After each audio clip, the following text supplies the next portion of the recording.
Quite literally, one of the coolest inventions in history is the refrigerator. This grandchild of the icebox has become one of the most important parts of our kitchens today. It keeps our food all chilla and cuts down on salmonella. Before mechanical refrigerators appeared in the 19-teens, there were more basic ways to keep food cold.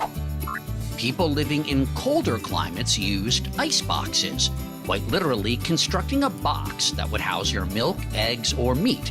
And the means for cooling it was to tuck a large chunk of ice inside. That ice was either delivered by an iceman or harvested from the frozen surroundings during winter. To have a mechanical refrigerator in your home, you needed to have electricity. So by the 1920s, when electricity became more commonplace, so too did the refrigerator.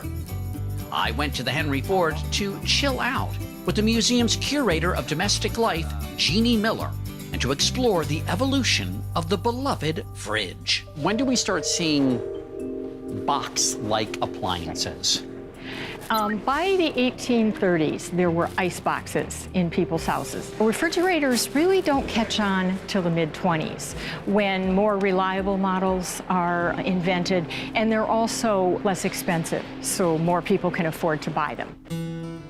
Early ice boxes and refrigerators looked less like appliances and more like furniture. Ice boxes generally had wooden exteriors, just like you would a piece of furniture. And in the 1920s, the first steel-bodied refrigerator came out, which was the monitor top refrigerator. And the metal helped retain the cool better?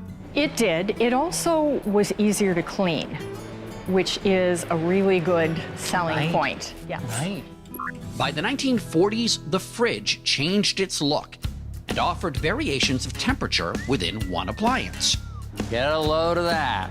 This refrigerator has a frozen food section. It has a freezer. And it has a freezer. It's not very large.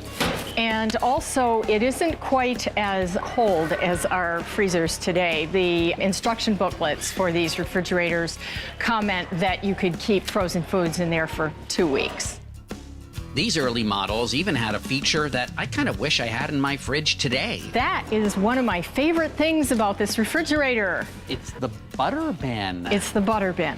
And this had a separate thermostat for it. Ah, it's a different temperature. The butter bin stays at a different temperature. Absolutely. So, you know how you have to get your butter out and let it get warmer so you can use it?